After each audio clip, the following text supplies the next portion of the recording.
Success Mantra is a program which features people, successful individuals from various walks of life. They are less known heroes who believe in their dreams and have conviction to live their full potential. Idols, icons, innovators who care to live every moment on their own welcome terms. to Success Mantra. We are on another episode, and it's really a delight that we have been showcasing wonderful people with fantastic background. In fact, today we have somebody whose achievements are totally unparalleled in not only police forces, but also as a parent, as a visionary, and as a country leader. So we have Mr. Rajiv Mathur with us. Mr. Rajiv Mathur. He is 1974 batch IPS, and he served in Madhya Pradesh initially and thereafter in Chhattisgarh. It's a delight to have him, and he is also the recipient of many awards, and some of them are the Meritorious Service Medal in Police, President's Distinguished Services Medal, and of course, he is also a double master's, MSc in Physics and MA in History from Allahabad University, a gold medalist from the university. And it's really amazing track record that he has in terms of his education. And he has visited many countries. He shall tell us more about it.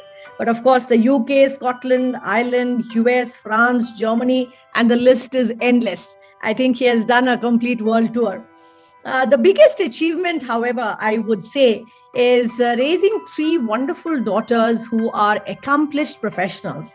Unlike every Indian parent who raise their daughters to get into a marriageable qualification, he actually also claims that he has made professionals out of each of his daughters who are, of course, doing great things. Eldest daughter is in US, and she is with the World Bank, an IPS officer, and of course the third daughter is a doctor in Mumbai. So welcome, sir. Welcome to the show. We really are very, very grateful that you could make time. And we would like you to really take us through all the beautiful achievements that you have had in your life. If you could just give us a flashback of the same. Well, it was a long journey, and life takes decisions for you, and you can only leave things ultimately in the hands of destiny. So I was preparing for the IAS, and but I found myself in the IPS, and that is the beauty of destiny. You see, because you think that you have it in your hold, but you really don't. So destiny is always, holding something as a surprise. So I found myself in the IPS, and I was very happy about it. Sure. And it was a very long journey, a very, very pleasurable journey. Mm-hmm. And if I'm given a chance all over again, I would choose the same journey all over again. Wow, wonderful, wonderful. Tell us a little bit about your, professional life, because, like being an IPS is always a daunting task and a role or a profession, right? So how was the journey being an IPS officer?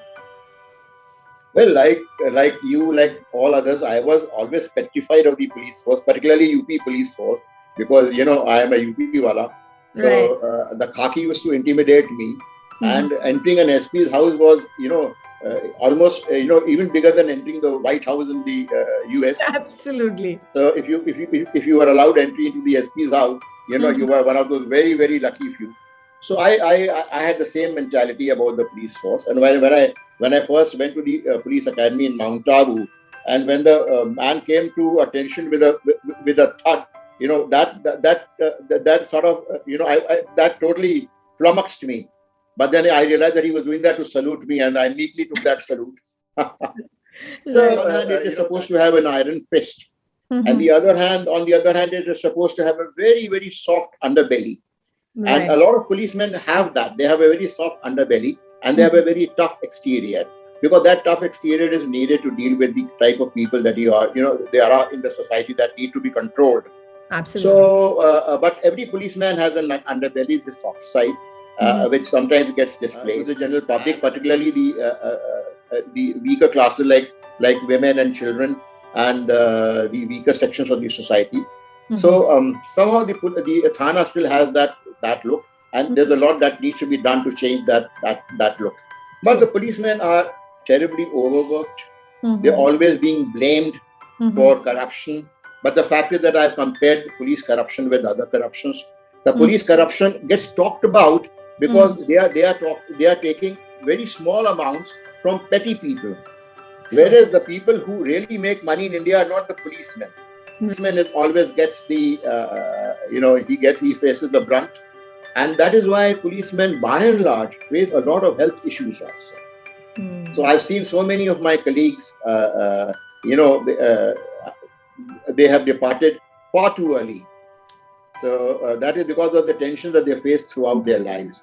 So this is one service where you have so many job tensions, particularly those who are honest and good officers. They face a lot of tensions. So we need to respect the police first. Absolutely. And you have not only been in it, you have also made your daughter an IPS officer. So tell us a little bit about how she got inspired. Was it your journey, or was it something that triggered in her and gave her the confidence to really explore this as a profession? It was my secret ambition that she should carry the family tradition forward. So we are a family of judges. Actually, my great grandfather was one of the first Indians to be elevated to higher judiciary during British India. Then my own grandfather was a judge. So I also wanted Parul to go in that line instead of going in some other line. Right. So I think it was more of a mahal, the atmosphere that she saw in the house.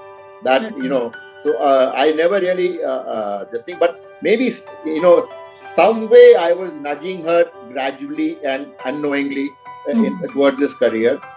I think I must have done the right things for her to choose this career. Sure. So something that must have appealed to her, and so she's as happy in this career as I am. In India, having a daughter as a child is celebrated, but it's always taken as a very, a difficult task to be handled, right? And you are a father of 3 daughters. In fact, incidentally, I've also got 3 sisters, and my father always used to say, I could have had a son, right? So have you had that feeling? And as a parent, what do you feel about this entire gender aspect? Oh, no. I never felt that way at all, not even for a moment. As a matter of fact, when my 3rd daughter was born, a couple of old ladies in the family told me in a very grim voice that you have another daughter. And I said, let's celebrate. Right. So I did not hold a very big party for my first daughter or my second daughter. My parents did that. But when my 3rd daughter was born, who's now a doctor in Mumbai, I organized one of the biggest parties ever. Wow. So people were confused. They thought that I had a son, and they had heard that I have a daughter. So she always asked, Rajiv, you've been blessed with a daughter or a son? And I said, I've been blessed with a daughter.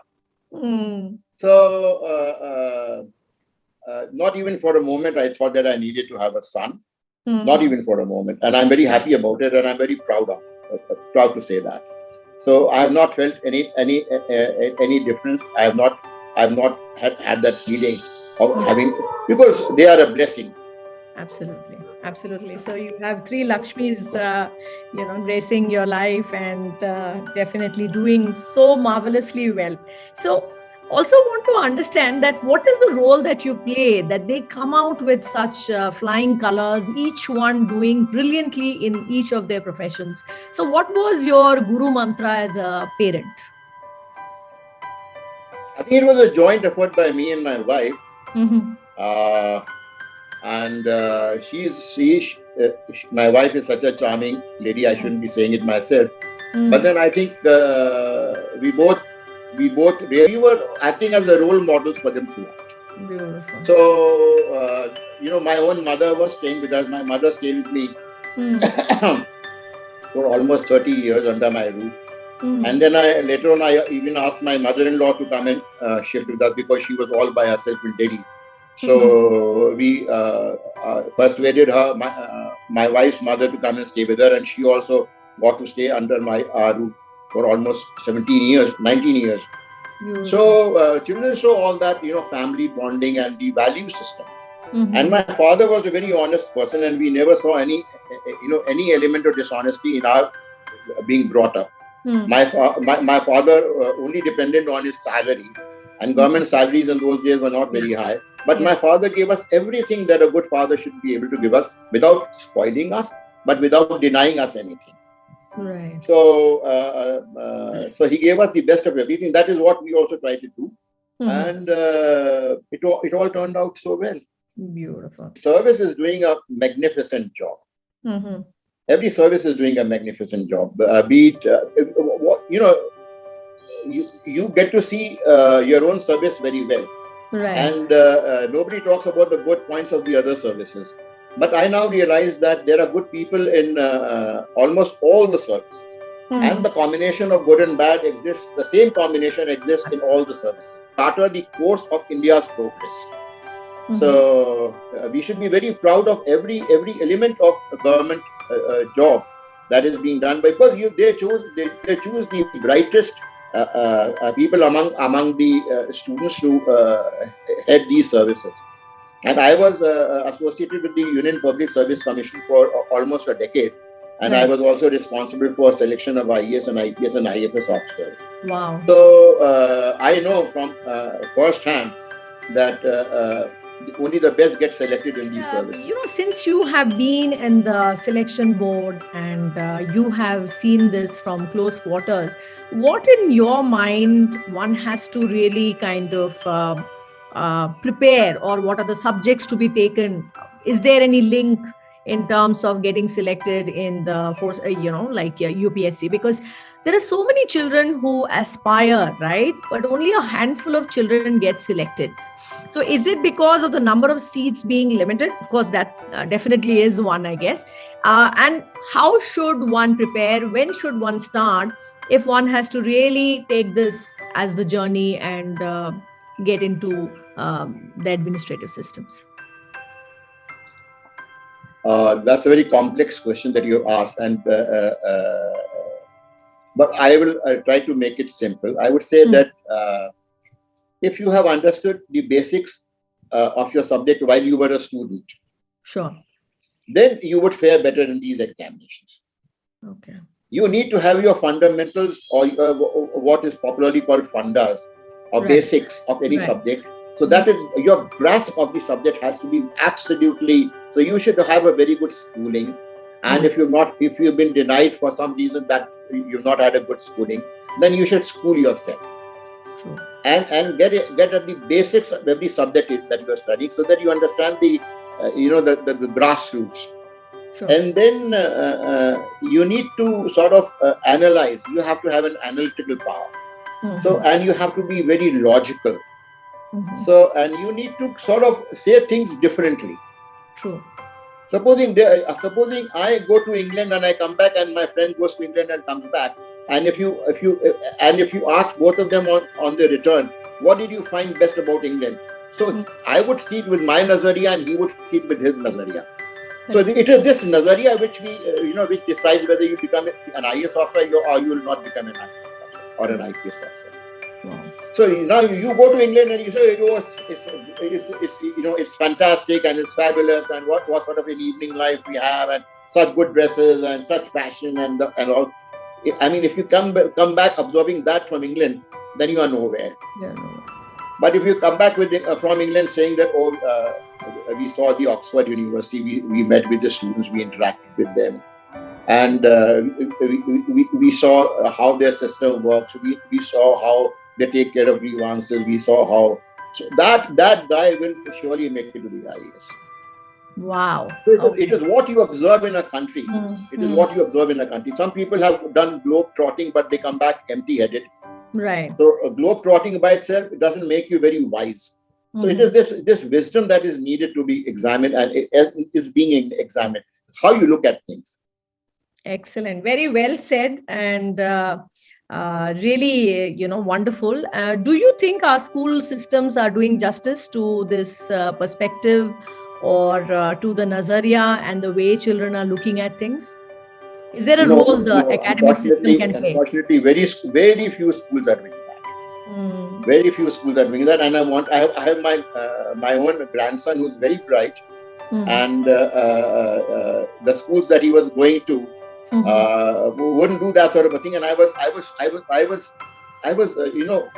shattered, because they were making him at age 4, they were making him learn spelling of nation. Why would a child who's just about 4 years old, why should he be compelled to learn the spelling of a word like nation or a vehicle? So, but they are not doing it in other countries, and they're doing it in some. They're not doing it in some boards in India as well, and that is what the new education policy of the government of India is all about. So there is a serious thinking going on in this direction to change that and to get children to learn while they play, to concentrate on the basics, and to make them do things on their own. Now, there were two options. Earlier, the children were made to cram a poem. Yes. And now children are being increasingly encouraged to write a poem of their. They are being told. They are being told what it is, how their poems should rhyme. So I'm very happy to say that now my own grandson is in a school system where he started writing a poem, and he is making it rhyme, and he's also giving it a title. So that has started happening in India, but very selectively. And parents have to really go out and find such schools and those systems which are offering that sort of a study. In fact, that reminds me that, my daughter always says that, are you judging me by the marks that I've got in an exam? And sometimes I really wonder, when we ask children to study and gain knowledge, are we asking for the marks, or are we asking them to really get their foundation right? Right. So I think no matter what happens, parents do get into that mindset of getting the right marks at times. And it's the system which has created this entire aspect, right? And it's scary that, okay, are we telling the right things to the children? But fortunately, this generation is so mature that they are taking the right choices, ensuring that they are more focused on the learning and how they enjoy the subject. While some kids, again, a mixed bag, some kids are not doing that. Some kids are really following their heart. And I really hope that brings in a new nation, because we can't be basking in glory for the Tagores and the Rays and, all the great people that we have had in our history. We need to create more of them in coming future. We've done a double master's, MSc in physics and master's in history. How did you manage this extreme interest? One is on the humanities, and the other is pure science. How did you manage this, and what was the instinct that was telling you wanted to do this? Oh, I loved both these streams. Physics teaches you to be exact.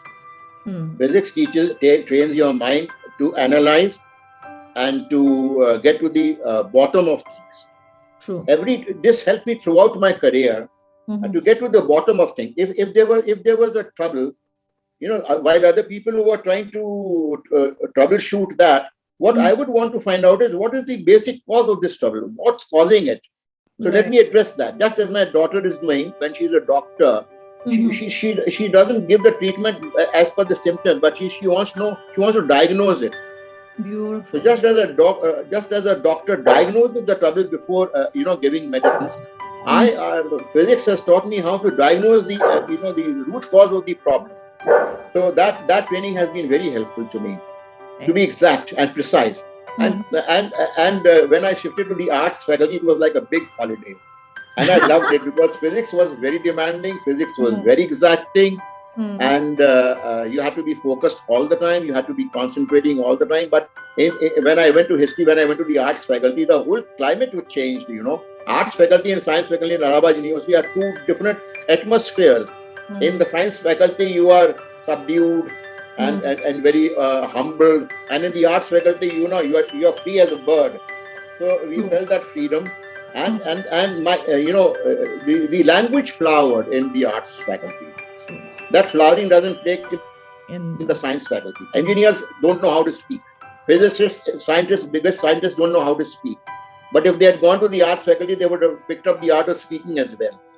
So, when I went to the arts faculty and particularly history, I read so many foreign authors and their flowery English and all that. So that gave me that, that English can be spoken in such a beautiful manner. Yeah. Science never taught me that. So I got the best of both the worlds by, being a part of both the faculties. Beautiful. Beautiful. And when you decided that you wanted to pursue another master's, what was the reaction of your parents to, like when you said that I want to invest some more time on education? What was their reaction to this journey? And I'm sure the other part of the question is, having done masters in these two really helped you in your UPSC as well. They had such great confidence in me that the only decision that my father took in my career, two basic decisions. But the first decision was that he plucked me out from Kanpur University, where I had topped and where I was being revered. And he said that topping in a Kanpur University will not get you anywhere, because you will think that you are great, but actually you need to go and measure yourself in Allahabad University. So that was one decision that he took. And the other great decision that my father took was that when I was in the Allahabad University, I was offered a very lucrative job by DCM, and I went to Delhi only for the pleasure of facing an interview. And they sent me. They were also very, they were also surprised. Are you serious? Do you really want to join us? And I said, yes, why not? So they gave me a very lucrative job. And when the letter reached my home, my father just tore it up and told me that you're not headed for DCM. So that's not the career that you should be planning. Apart from these two things, my father never interpreted my decisions. So the decision to go in for another post-graduation was entirely mine. And I'm very proud to have such parents who, because my mother herself was a professor in a university. She was a professor of English. You did masters both in physics and in history. It gave you an added advantage in UPSC. Yes, it did. So I offered both these subjects in my public service commission examination. And I'm happy to say that history even today happens to be a very popular subject in the UPSC. My own daughter offered the subject history in the UPSC, and she got through. Okay. Wow. Brilliant. So like one of the most decorated police officers in India.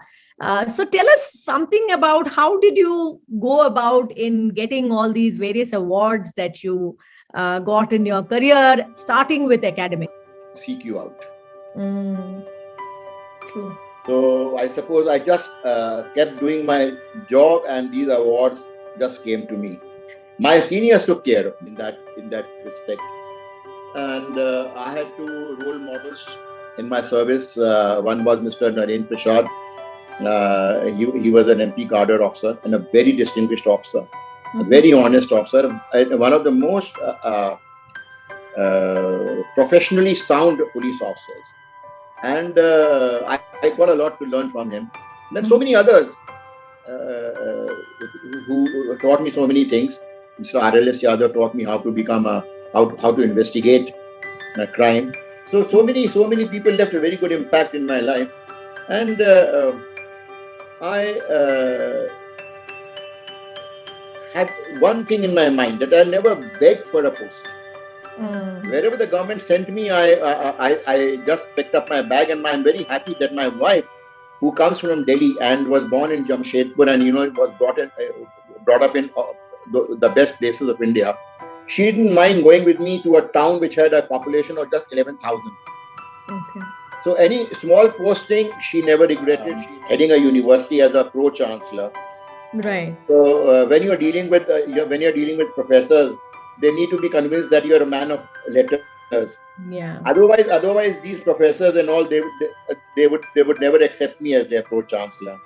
So all this learning that I have done is today helping me, in a big way. The IAS and IPS, you need to develop this in you, that you develop, your sense of awareness. And it's such a beautiful, journey altogether. So how does one manage? What's your advice for people who are probably retiring or changing tracks in their career? What is this one advice which can help them fine-tune that journey and find something which resonates with them, which can not only give an employment, give a meaning to life and purpose in life. Get hot. And more important than that, let that child inside you stay alive. It's helping you whenever you have good things in mind, whenever you are out to do something good for the society, something good for the others, you can rest assured that God Almighty will be there taking care of you, helping you out in so many ways that you will never realize. So you go on the right path, keep thinking that you have to help out these people, and God will be there to help you out and to sort of strengthen your hand and your effort all the time. Rajiv ji, we have had a flashback and all the various achievements that you have had, including your personal and professional life. Fantastic journey. So in this context, what does success really mean to you? As in, how would you define it in your perspective? Well, for me, success means service to the last man in the queue, and hear those voices and take care of them. And second is that success to me means to leave the society, the place that you work in, your country, better than what you found. Leave the country or the society better than you found it to be. Excellent. And of course, each and every profession, each and every person, citizen can play a role in it. What are the traits and behaviors which has really helped you achieve this success time and again? Because it's not easy to really, commit and have this service to last man executed. My first principle and my bulwark is honesty. And I've never diluted that, never allowed that to be diluted. And the second is fearless decision making. I knew the art of saying no to my bosses. If I had to say no, I would say no. And I would face the consequences also. But I would always say, no, this is not done. And then thirdly, my trait that always helped me out was a sense of fairness and justice. Honesty and fairness in decision making. Again, two very, very difficult tasks to do as a leader.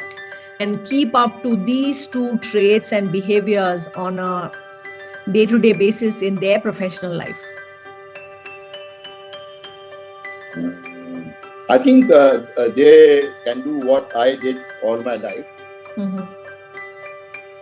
One is to prioritize things.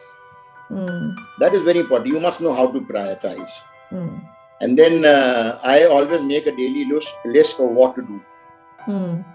So I list them down. I paste them right in front of my mirror. And I look at them every day in the afternoon and in the evening and the next day and take off those that have been done. So make a list of things to do that day. And I leave nothing to chance. Wow. I plan for every possible exigency. Very detailed planning, very meticulous planning actually. So that has always helped me.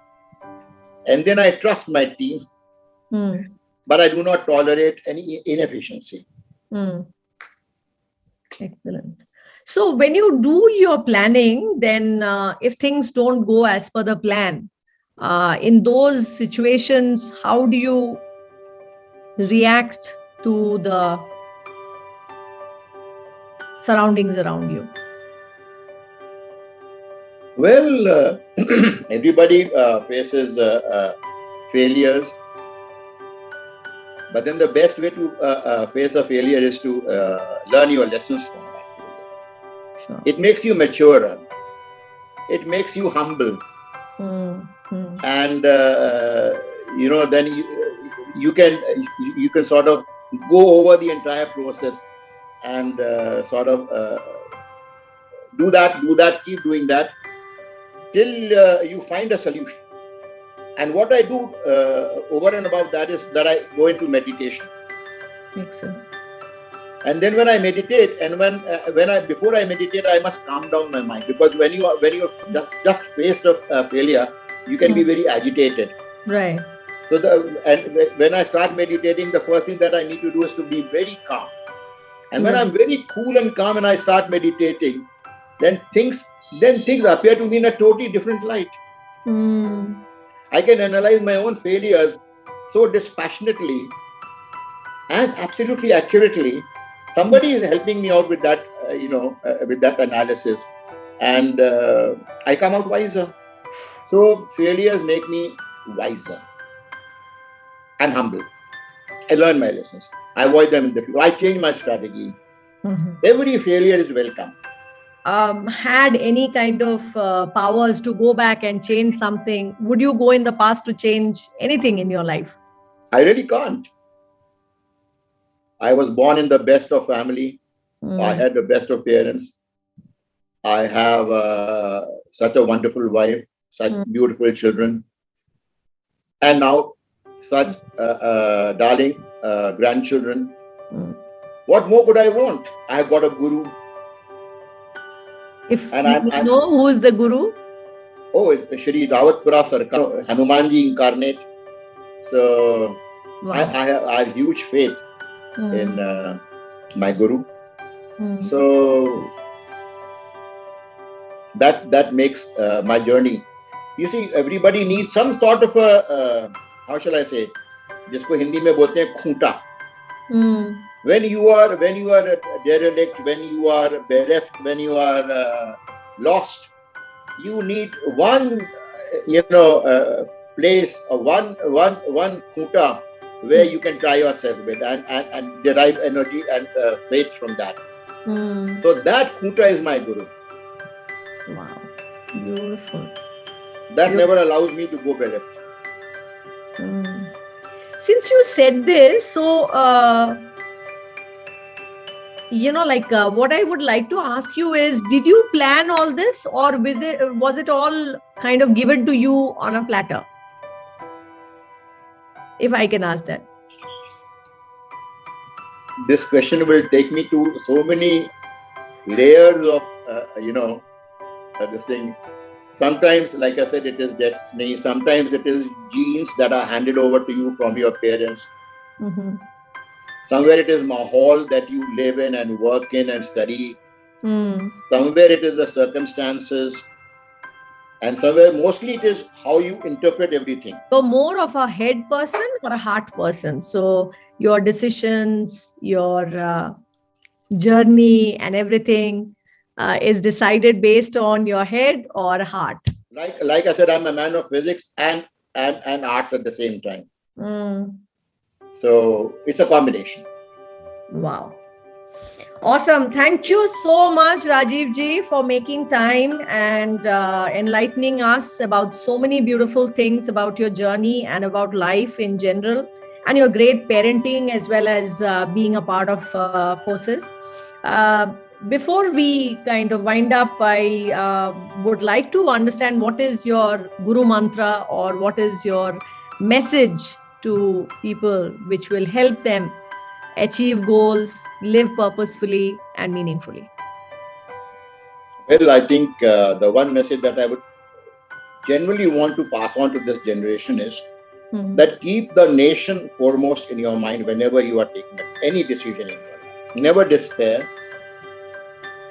There are hidden forces who are out to help you, provided your intentions are good, provided you make honest efforts, and provided you are doing whatever you are doing for the general good.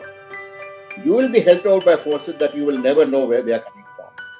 So have faith and believe in yourself. A nation which is definitely one of the upcoming nations in the world. We should first think about our nation before we think of self. And of course, the biggest thing is not get frustrated with anything in life and have the confidence and the faith that God is there with us and forge forward. Brilliantly said. Thank you so much. And of course, we are looking forward to more sessions with you, especially in context to parenting and of course, building confidence in UPSC exam and so on and so forth. So I'm really excited to look forward to all this. Thank you so much. You really grilled me, but I love it. I enjoyed it. It gave me a platform to convey my life's ups and downs to the next generation, which I hope helps. Thank you so much.